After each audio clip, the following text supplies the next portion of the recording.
Hello crafty friends, it's Jess from jesscrafts.com, and today I have another in my series of 6x8 one-sheet wonders. So this is 6x8 one-sheet wonder number 2.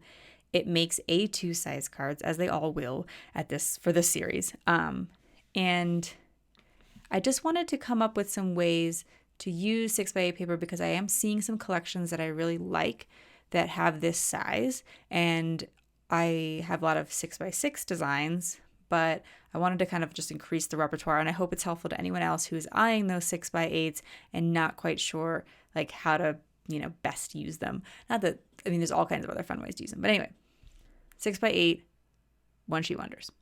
You're going to make 2 A2 size cards.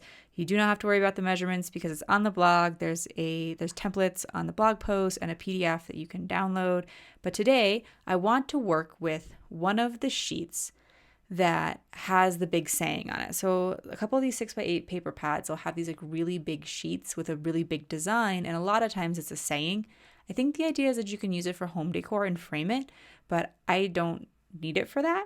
However, I wanted to show you how to use it in a way that basically took advantage of the fact that there is kind of two patterns. Like there's the star pattern with the big words on it, and on the other side there's a stripey pattern. So I'm going to use one sheet of paper, but I'm going to have the two patterns. I'm going to try to use the double-sided.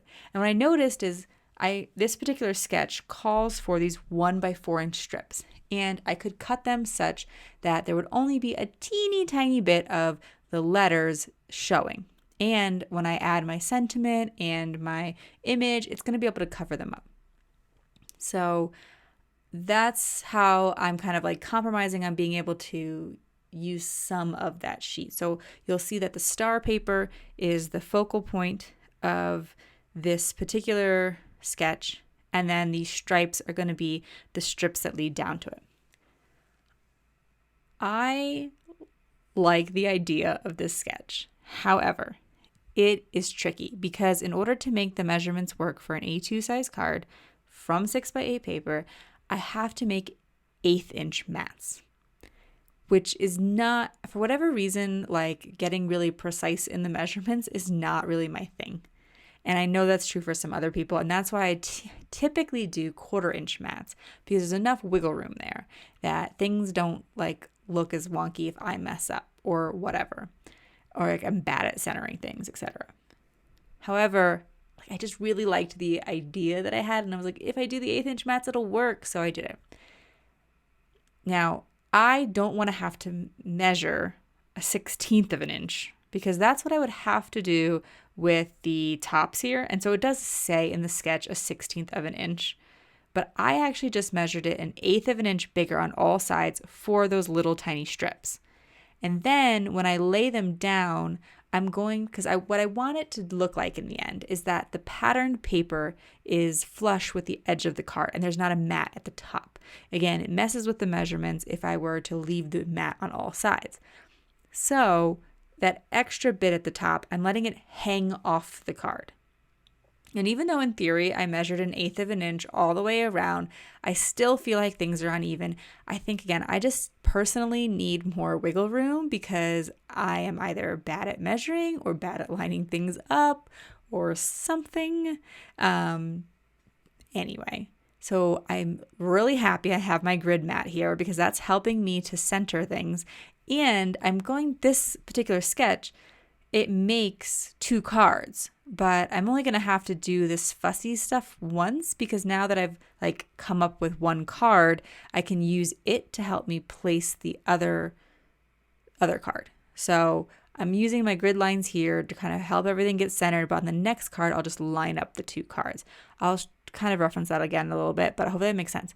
And I've taped down my card to my mat so that it's not popping up, because I make my own card bases and sometimes they're not laying perfectly flat because they're also nice thick cardstock. I really prefer quality cardstock bases. Anyway, so I needed to stay flat on my mat so that I can get all of this fussiness down right. I don't know that I would use this sketch over and over, and it wouldn't be my most popular sketch that I pull to all the time just because it is a little bit more fussy, but I do think that the overall effect is really cool. So here I'm going to bring it back to my paper trimmer, and I'm going to trim off the pieces of black cardstock that are hanging off the edge. I hope it makes sense, like how I'm trying to explain this process.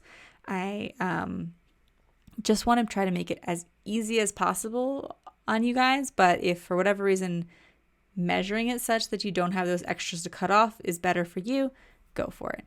I chose black for the strips and then orange. So this is here I'm showing you, like I'll just be able to use this first card to line them up and I won't have to worry about the grid mat anymore. And then I chose orange for the stars just to kind of mix it up and make the stars as the sort of focal point stand out a bit more. And also it would be black on black if I were to put the black star paper. But then if I put the orange on the back of all those stripe papers, I think it would just look like a little too bright. So now I want to spell out the boo sentiment, and I'm going to use some alphabet dies from Cat Scrappiness. I have been coveting a reverse confetti boo die, and I did order it, but it did not come in time for me to make this video. So maybe on one of the future Halloween videos, you will see it. So I cut out 3 of the B and then 6 of the O's because I'll need 3 each. And I stack them up because I really like a dimension to my sentiment. This is Barely Art Glue. That is a glue lounger from Make It by Marco. I love it. It was sent to me. I want to make sure that they gifted it to me, but I love it because it keeps the glue at the bottom so that when I'm ready to use it, I never have to like shake out the bottle. It doesn't matter if there's only like, half an inch of glue left in the bottom. It's always ready to go. So it's something that takes up a little bit of space, but I find it to be really valuable. Anyway, layered them up. Same orange cardstock as the background.